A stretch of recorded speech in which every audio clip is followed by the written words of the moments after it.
In 4 years of Biden, they secured less than $1 trillion of new investment in the United States. So, Donald Trump there speaking in Detroit, Michigan, talking, as he often does, about his perceived success as president, almost a year into his second term. Let's bring in James Matthews, our US correspondent, who is listening into that speech along with the rest of us. James, what is fascinating, we'll talk about Iran in a second, is also the very fact that, particularly when it comes to the economy, Donald Trump feels the need to talk it up. It is doing pretty well on some measurements, but lots of Americans not necessarily feeling, particularly on this issue of inflation, the extent to which he says it's now under control. Yeah, that's right, Darren. Affordability is at the centre of his election chances come the midterms later this year. And of course, for the Republicans further beyond that. He knows that. He knows he's taking a kicking in the polls because Americans are feeling the pinch. That's why we see him on stage giving it top spin, giving good news, as he would have it, considerable top spin on the economy. It's a bit of a sidebar story, it must be said, Darren, because we are all waiting and listening for any clues as to what he's going to do next on Iran, of course. He posted on Truth Social, help is on its way, addressing protesters in Iran. The question is, what did he mean by that? He was actually asked on his trip to Detroit, he was touring the Ford factory. His answer was, you're going to have to figure that one out. So being quite enigmatic, we are told that he re-scripted his speech on the way to Michigan with a view to including a reference to Iran. So, you know, we are listening to that, Darren. Hopefully, or presumably, maybe, he will shed some light on specifics we don't have at this stage. But, you know, that phrase, help is on its way. What he means by that, I suppose we find out in due course. It doesn't necessarily, for me, Darren, mean military action. I mean, it could mean a number of things, including a military strike. But, you know, there are options short of a strike on Iran. I think what he's doing certainly is turning the screw. It does sharpen the diplomacy, albeit while still rattling his sabre. It could mean cyber attack. It could mean an increase in economic sanctions. These are the options that are on the table, don't necessarily include military action, although we have seen Trump striking Iran in the recent past. And I think that feeds into an assumption being made widely that we will see some kind of military strike because of the circumstances and the history with Iran, and more recently, of course, with Venezuela. You have a president who is high on the success of his mission to arrest Nicolas Maduro. And Iran currently, you know, it's weaker than it has been for more than 2 decades militarily, and of course is feeling the pressure from the protests that we see on the streets.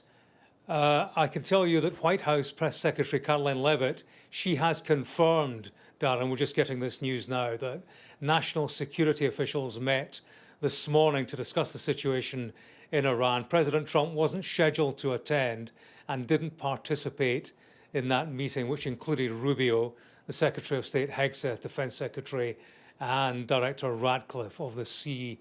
It's unclear exactly when that group is going to meet next and when Trump will meet with them later today. That's a meeting scheduled for later today, probably likely to happen when he's back from Michigan this afternoon or in the evening.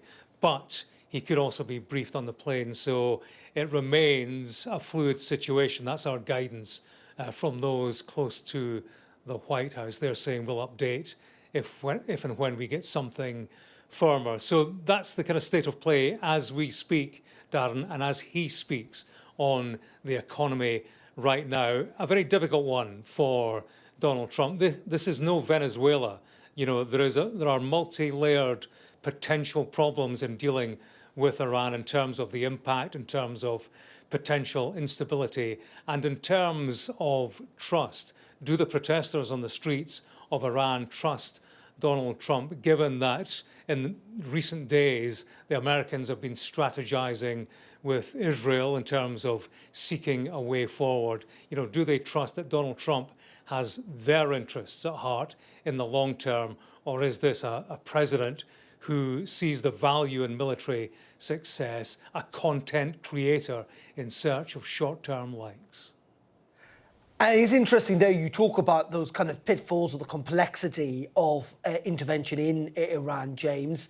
Notable that when President Trump was talking about his, again, perceived kind of foreign successes, he talked about them being kind of strategic successes and contrasted them, if you like, with Jimmy Carter in the 1970s and with Joe Biden when it came to Afghanistan. This is a US president who is very acutely aware that actually intervention has got the ability to go wrong, and he does not want that.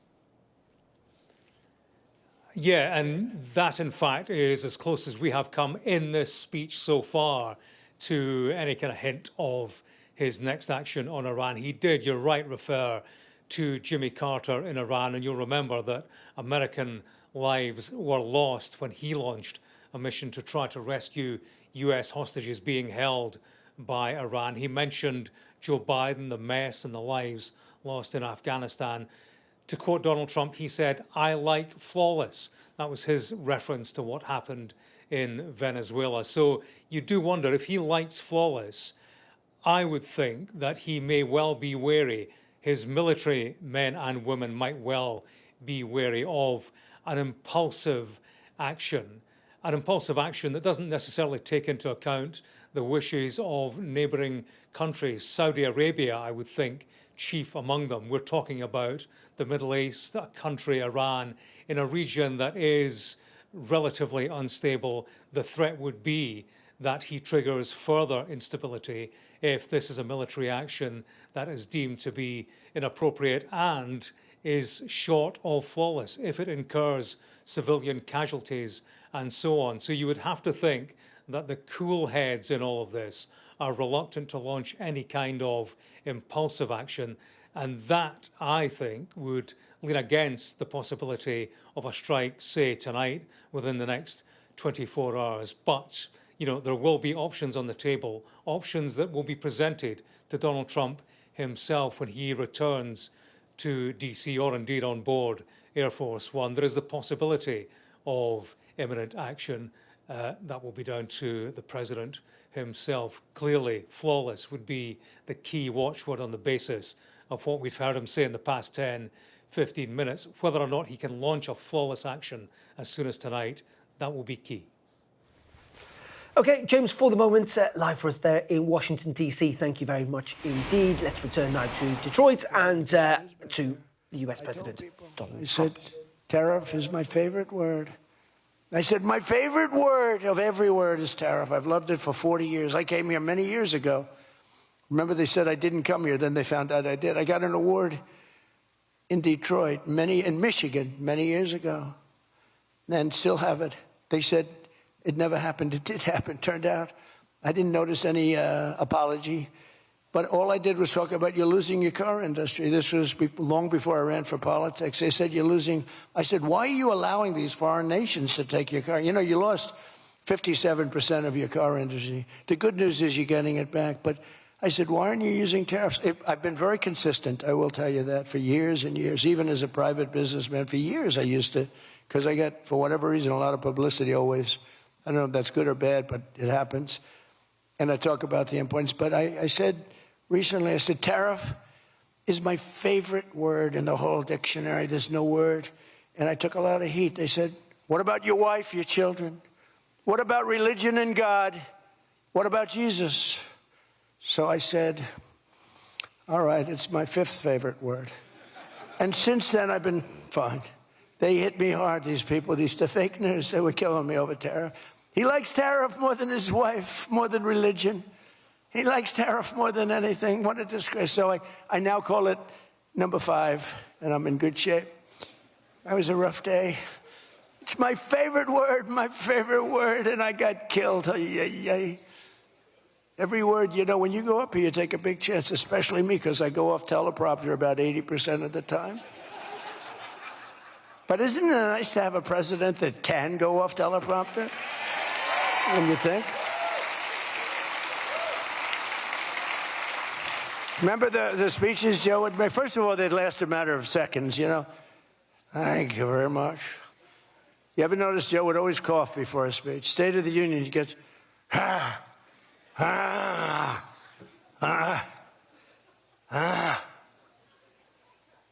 Ladies and gentlemen. And then it would be like very short. Although the one time they had him spruced up pretty good, remember, he was high as a kite. He was floating, he was up there way up. That was a bad speech. But, hey, he got through it, you know, he got through it. If you call it getting through, this country was so, can you imagine allowing 25 million people into our country, many of them criminals, many of them murderers? What he did to this country, what they did, because it was the people surrounding that beautiful, resolute desk. But just as I promised you that I've imposed a 25% tariff on all foreign automobiles, I'm standing up for the American auto worker like no president has ever stood up before. You know, those tariffs are keeping the foreign auto workers. Now, if they want to come in and build a plant and hire you and hire your friends and your neighbors, that's great. I love that. Let China come in, let Japan come in. They are. And they'll be building plants, but they're using our labor. U.S. auto factories are now seeing more than $70 billion of new investment. Think of that. They were leaving. They were all going. They were going in the opposite direction. Now they're pouring back. It's the greatest. Nobody's ever seen anything like it. And much of that money is coming right here to the car-making capital of the world, Detroit. You lost, I mean, so many places. Since I took office, Ford has announced that... There we go. That's Donald Trump speaking at the Detroit Economic Club, doing what he brands as, I think, generously a weave, which is bringing lots of different topics into his speech there in Detroit. We will keep across this speech because we are interested, of course, about what he will have to say potentially on the issue of Iran, and we'll bring you that as we get it here on Sky News. While Donald Trump has been speaking, just a little bit of breaking news. This is from the world of sport in regards to the Manchester United manager. They've appointed Michael Carrick as their interim manager following the sacking of the previous one. He's going to go on until the end now of this season. He's been in negotiations, we're told, late through Monday. But he will now, Michael Carrick, be in charge of Manchester United until the end of the season, allow them to prepare, of course, for the Manchester Derby, which is due to take place this Saturday at Old Trafford. So Michael Carrick will now be the interim manager of Manchester United until at least, I should say, the end of this season. Now, let's return to our main story tonight. The reason we were listening in to President Trump, that, of course, is the issue of Iran. Back here in the UK, the government summoned the Iranian ambassador to answer questions over the country's response to those protests. Well, the Iranian ambassador arrived at the Foreign Office in London this evening, and the meeting lasted just under 20 minutes. We're still waiting a readout of that, but we've got a pretty good idea based upon what the Foreign Secretary, Yvette Cooper, told the Commons a little earlier. The United Kingdom condemns in the strongest of terms the horrendous and brutal killing of Iranian protesters, and we demand that the Iranian authorities respect the fundamental rights and freedoms of their citizens. On Friday, the Prime Minister joined with the German Chancellor and the French President in condemnation of this violence and to call for an end to the violence. It is a message that I have also delivered directly to the Iranian Foreign Minister Araghchi yesterday, setting out the UK's total abhorrence at the killings, the violence and the repression that we are seeing, urging them to immediately end the violence and change course. And today, as the further reports have come through, the Minister for the Middle East, at my instruction, has summoned the Iranian ambassador to underline the gravity of this moment and to call Iran to answer for the horrific reports that we are hearing. Well, let's bring in our duo for this evening, the former Conservative Chancellor Kwasi Kwarteng and the SNP's Kirsty Blackman. A very good evening to you both. Let's start on this issue of Iran. Clearly, the Iranian ambassador been called in this evening. We don't quite know what's happened to the protests. Communications seem to have opened up a little bit. but it sounds like over the last couple of days, a lot of people have lost their lives. Yeah, I mean, it sounds like 2,000 people have lost their lives because of protesting. I understand the Iranian official figures, so we expect it to be far more than that. I think the other thing that is really concerning, other than the lack of communications as well, is the issue with prisoners being threatened with either death imminently, or we know that there are political prisoners in there who are likely to face really difficult times if the regime keeps going this direction. I mean, I think what the UK can do is what Yvette Cooper said there, which is calling in the ambassador, making clear that this absolutely cannot continue. They can't be murdering people for protesting. It's horrific.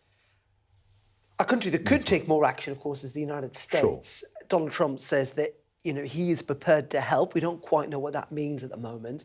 What do you think the options are, Kwasi? It's very difficult to see what the United States can do without essentially creating another war. Because unlike Venezuela, it's not just simply a question of taking out the leader and bringing them to trial in the United States. There's a whole regime there that's been there for nearly 50 years, since 1979. And you've got the Iranian Revolutionary Guard, you've got an infrastructure, you've got an elite that are very, very committed to maintaining power. So what are the Americans going to do? Donald Trump typically, he's a reality TV guy. I mean, that's what he is. So he's trying to keep the suspense going. But I think his options are actually quite limited. And I don't see a world in which he can affect the regime change. He's hinting at it, but I think that would be a very, very unusual and dangerous step for him to do. This big question, though, is what do we do? Do we then sit back and watch this kind of play out? Is that just essentially what we have to do? I mean, there's some more action that can be taken. So the IRCG could be prescribed, for example. We've been talking about that for a long time and it hasn't happened.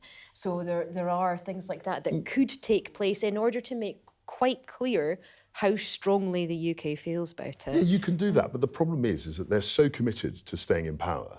Yes, you can prescribe the IRG and say it's so, but what is that actually going to do on the ground? These people are prepared to kill their own civilians to maintain power. What about on tariffs then, for example? I mean, something that Donald Trump has announced. I mean, we don't know how they're really going to be implemented effectively, but the problem with the tariff system, surely, is that also harms the Iranian people, not just the regime. Also, we saw this with Iraq, we've seen it with Russia, we've seen it with Iran. Yes, sanctions can have an effect, but they're not going to bring in regime change as quickly as people would like to see. And in many cases, people bust the sanctions. The tariffs are on countries that are exporting to Iran, but Iran will just simply spend more money. They've got lots of oil reserves. And it's very clear in terms of how ruthlessly they've suppressed the protests that they're not going to go gently into that good night. And the Secret Service are clearly still loyal as well. There's still a number of people supporting that regime. Exactly. So, it is difficult to... Because you've got to remember that they took power in 1979. That's 47 years ago. And there's been many protests against them since. Many. They've managed to... And they're utterly ruthless. I mean, they execute children. I mean, if you look at Amnesty, the report on Iran, it's shocking. Yeah. And so the idea that they're just going to somehow tumble or flee because of sanctions or tariffs, I think is too optimistic. Well, we're going to have to wait and see what Donald Trump does do, as you say, if he does anything at all of any meaning, and we'll keep across that, of course, here on Sky News. I'm going to pause for a moment, guys, if that's all right, because we've got some other breaking news tonight, and this is from Westminster involving the UK government and their plans for digital ID cards. John Craig, our chief political correspondent, is with us. John, I remember not that long ago, sat on this very chair announcing that the government are going to bring in digital ID cards, mandatory for all workers. Has this now been ditched? Looks like it. It was September. The Prime Minister made a big speech at a conference of progressives, and where he talked tough in that speech. There, he said that you will not be able to work in the UK if you don't have a digital ID. It's as simple as that. The scheme would make it tougher to work illegally in this country, making our borders more secure. Now, he was selling it as a crackdown on illegal immigration. He said that a secure border and controlled migration are reasonable demands. And he said that it'll make it tougher to work illegally, make our borders more secure. And he talked about benefits and so on. But now, a U-turn. although the government says it's still committed to the concept of ID cards. Now, a spokesman has told Sky News, we're committed to mandatory digital right-to-work checks. Not quite the same thing. We've always been clear. Details on the digital ID scheme will be set out following a full public consultation, which will be launched shortly. Well, not sure the Prime Minister was talking about that last September. And then the government still says digital ID will make everyday lives easier for people, ensuring public services are more personal, joined up and effective, while also remaining inclusive. Yes. Do we know why? Why the U-turn? Two reasons. One, a lot of public opposition. A petition to Parliament has attracted more than 3 million signatures. Political parties like the Lib Dems, the Tories, dead the post to it. You may remember, perhaps you're too young, we've been here before. I do know. The Blair government. Yeah. I mean, Tony Blair was a big fan of ID cards. And, of course, I remember, Kwasi, you may remember this, I seem to remember David Cameron and Nick Clegg teaming up on this pre the 2010 election, and then the coalition government dumped them straight away. And there's fears, really, that the system simply won't work. It would deter older people from getting back into work, something that the government wants. And I think there's a real realisation that it's going to be a bureaucratic exercise that perhaps won't achieve those objectives that the Prime Minister was talking about back in September.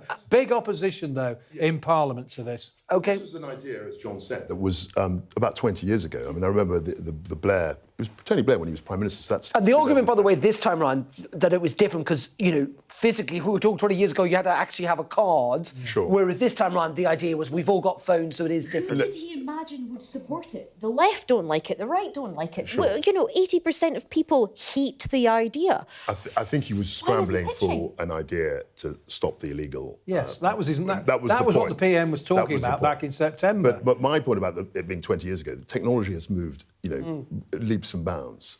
And the ability of criminals to fake digital ID, to steal people's ID, all of that, there's a whole range of criminality associated with this that wasn't the case 20 years ago. So it'll be impossible, I think, to enforce. Yeah, but it's also the case that we are one of the very few European countries that do not have ID cards. And by the way, people who look at the issue of migration say, actually, one of the reasons Britain is an attractive place for people to come is because it's very easy to get work here on the black market. Yeah, and that was the rationale for the policy. Yes. I mean, clearly they totally believed what you've said and said, look, what we're going to do is we're going to have digital ID cards. But in terms of the implementation and starting them from scratch, I think that was a bureaucratic nightmare. I think it was open to fraud and open to abuse. Just on this point that we are an outlier on this, though. I mean, other European countries, France, Germany, Italy, they all have ID cards. I mean, so? I mean, European Party who if it works elsewhere, why would it not work? Well, because people don't want it. I mean, it's massively, it's massively unpopular. And it's. I wonder how much money they have spent on it already. How much money have they spent on this concept that they've been talking about? Poor Ian Murray sacked as Secretary of State for Scotland and put in charge of digital ID cards. But the difference the most poisoned chalice. Perhaps she's the one who said, look, it won't work. Well, OK, just very finally on this, because there's obviously a political element to it as well. I think someone started up, this might well be the 13th U-turn we've seen from this government. I mean, it's almost as many as there were kind of cabinet changes under Liz Truss's government. I remember he criticised Boris. Yeah. When I think we'd had about 12 U-turns. He said, this is totally shambolic. When we come in, everything will be OK. There'll be order, the grown-ups, all of that. And they've had 13 U-turns, in 18 months? Complete chaos. And it's very difficult to see once you've lost that trust as a leader, how you can rebuild that, because whatever he says, people are expecting him to backtrack on. OK, well, there we go. It is an interesting talking point, and it's one that's going to carry on. John, with that breaking news tonight, thank you very much indeed. We're going to turn to the issue of China now, because there's further controversy today over plans for a new so-called Chinese super embassy here in London after unredacted plans were revealed just how close the site would be to vital cables in the city of London.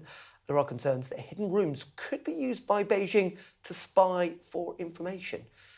Now, here's our chief political correspondent. You've had him once, you're going to have him twice now. John Craig, looking at those plans.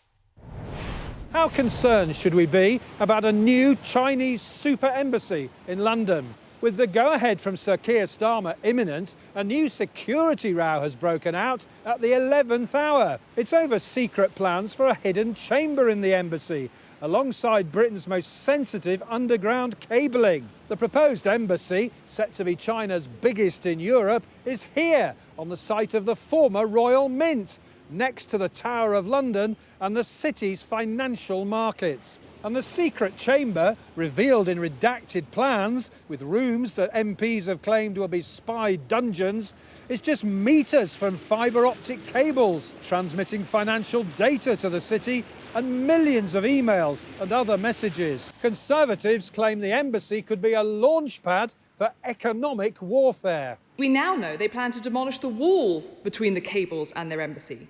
Cables on which our economy is dependent. Cables carrying millions of British people's emails and financial data. An access that would give the Chinese Communist Party a launchpad for economic warfare against our nation. Labour MPs have also called on the government to reject China's application. I want my government to stand up to bullies, not reward them. We need to be seeing rules, limits put in place around China to stop this behaviour, not rewarding them with the embassy that they so dearly want. But after months of delays, the Prime Minister is expected to approve the embassy before he visits China and meets President Xi Jinping later this month. Business leaders have expressed doubts about whether the trip will go ahead unless the embassy is approved beforehand. But despite opposition, the PM is expected to defy opponents and give the go-ahead. John, talk us through the issue there of this super embassy. Well, a little earlier I spoke to Luke de Pulford, who's the the executive director, I should say, of the Interparliamentary Alliance on China, and here's what he had to say to me. Very good evening to you. A lot to talk about, and this is clearly a very, very live issue. And this, at the moment, centres around this new super embassy that's being branded in London. Just talk us through what your concerns are about the plans that look like they may well get approved.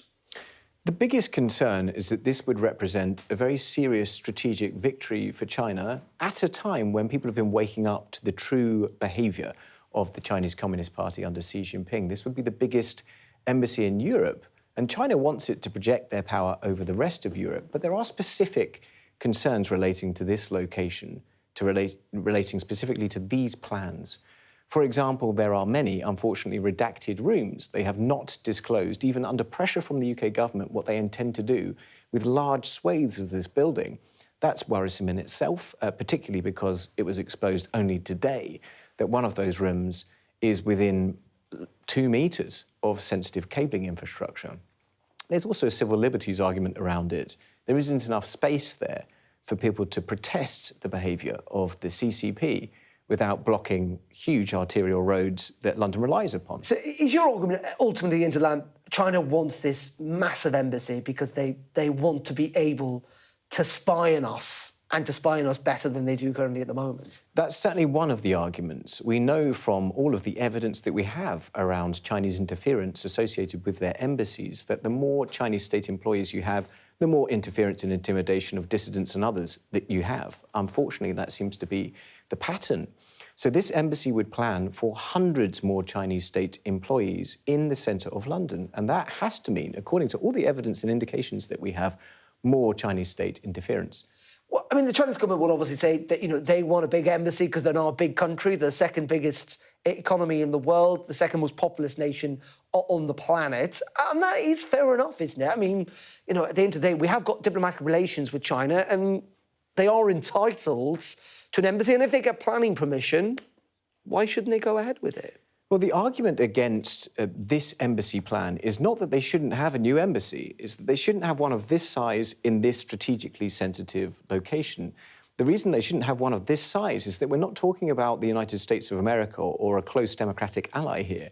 We're talking about an adversary, which means to change our way of life. And these are not my words. They are the words of the CCP, its leadership and Xi Jinping himself, who wants to create the world order in their own image. And to that end, they're going to try to shape our institutions to become more receptive to the foreign policy aims of their government. I mean, the bottom line is obviously the government's going to have to make a decision on this. We're expecting actually the Prime Minister to go to Beijing in a couple of weeks' time to meet with Xi Jinping.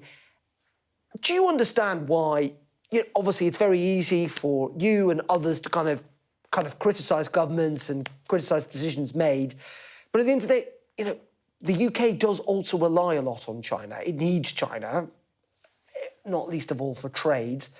Do you get the kind of balancing act that governments, not just this one, but previous ones, have to constantly make? Allow me to take both of those questions because they're both important. I think the first one is that it's not actually that easy to stand up against the behaviour of the CCP in this country. We don't have adequate protection from our governments, and you've seen from dissidents they get threatened and harassed, and I'm no exception to that, so it's not always that easy. But when it comes to this, there are also, I think, a number of misapprehensions that are easy to labour under because of the last 10 to 15 years of relations with China. We still operate a huge trading deficit with China. We buy way more from them than we sell them. We have a very slight surplus when it comes to services, but we have about a £34 billion deficit in trading relations with China.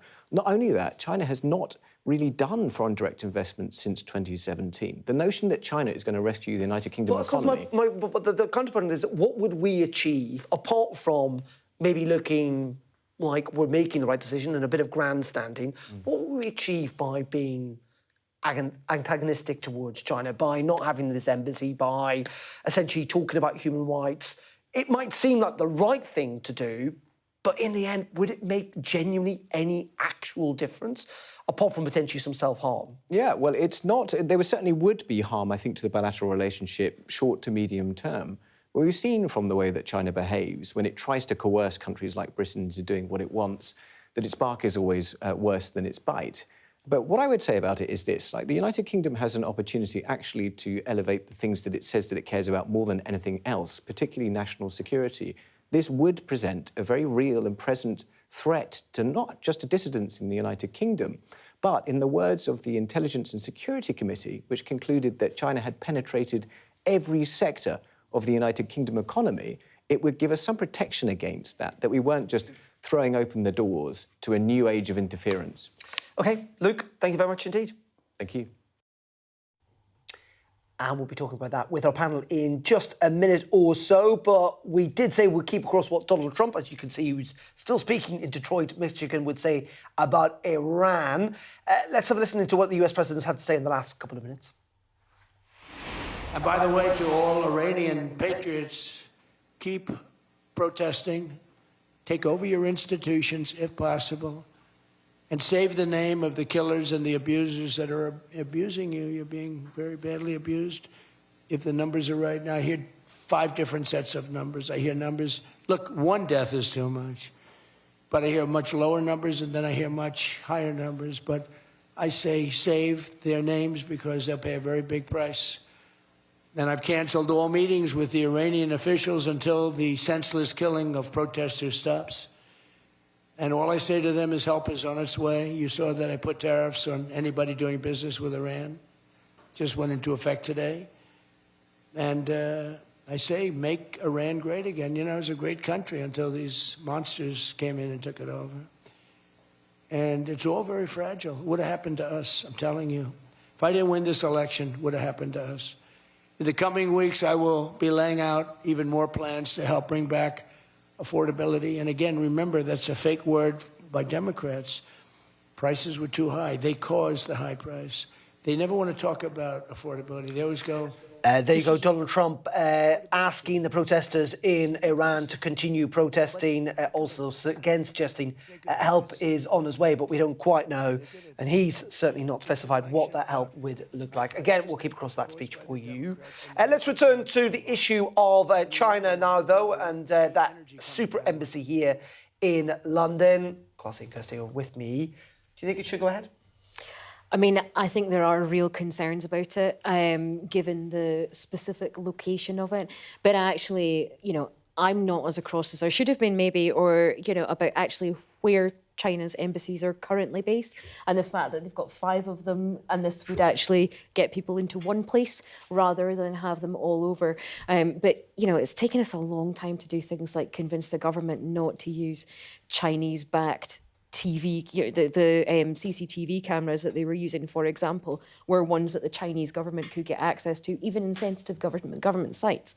So I think there's significant numbers of things, not just this embassy, that are concerns. But, I mean, we can't be naive about this. They're going to use that as a hub for monitoring and potentially harming things in the UK. I mean, certainly when I was in government, if ministers or diplomats went to China, the assumption was you would leave your mobile phone at home because they were going to bug your mobile phone.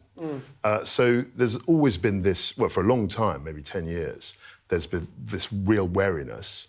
And now we've got into a difficult place because the government can either, if they say no, China will take that as a real act of aggression and humiliation, and they could retaliate. And of course, if we say yes, we've got to be aware of the fact that this strategic site... So if you were making a decision, what would you say? I would probably say we've got to let them have the embassy, but at the same time, we've got to defend ourselves against what they might be able to do there. Okay. Again, another really complicated decision the government going to have to make. We expect that decision maybe as soon as next week. For the moment, guys, thank you very much indeed. Right, we're going to take a break here on the Politics Hub. Up next, we'll be talking and taking a look at the government's attempts to get on the front foot when it comes to immigration. That's next. Coming up on the UK Tonight at 8, the latest on Iran as the world watches and waits for Donald Trump's next move. Plus, a coroner's warning over unlicensed gambling sites. This follows the death of a man who had voluntarily blocked himself from conventional betting companies. And there's yet more pressure on the bosses of South East Water. All that and much more on the UK Tonight at 8.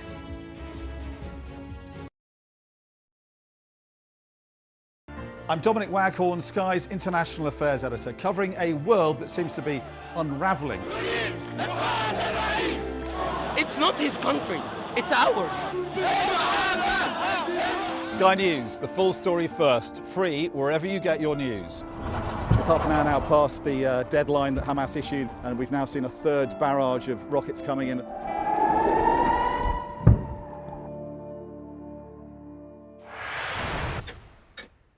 Go ahead, back white jacket. Deborah Haynes from Sky News. He called you Daddy earlier. No, he did it very affectionately. Daddy, you're my daddy. Thank you. Leicester is on its knees. They've ripped the soul out of my factory and there's nothing left. It is eerily quiet. It's constantly on the brink of capacity. There's overcrowding. It's not a new thing. It's rough. There's nothing to hide. Why aren't international journalists allowed in? Are you worried about escalation? Of course I'm worried about escalation, which is why my focus is on de-escalation. The region, I think, is on edge because they are anticipating a retaliation. Iran retaliates for the US attacks. Founding principle of the alliance, that an attack on one is an attack on all. Could Putin attack another NATO country within 5 years? The best thing about being a Sky News journalist? They call him the king of the jungle. Being a Sky News journalist. Yusra Al-Baghir has this report. And this is what's left of it. As a woman of colour, how did the Harris campaign speak to you? People risk their lives to speak to us for this report. Mr. Zuma, Sky News. We're trying to see as much as we can. I'm Cordelia Lynch, Sky's Asia correspondent, based here in Bangkok. We've been undercover inside Asia's huge network of scam centres. This compound is, without a doubt, the worst. It is essentially hell on earth. We cover a vast, varied and dynamic region that's shaping the rest of the world.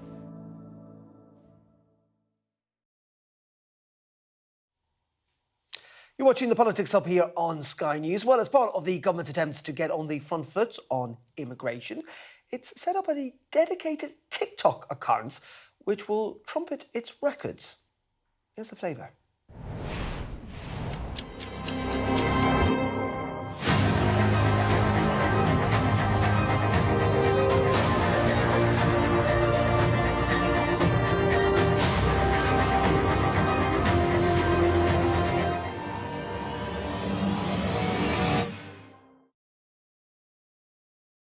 So that's here in the UK. Now, it is a world away, of course, from the controversial and aggressive enforcement we've seen from Donald Trump's ICE officers in the United States.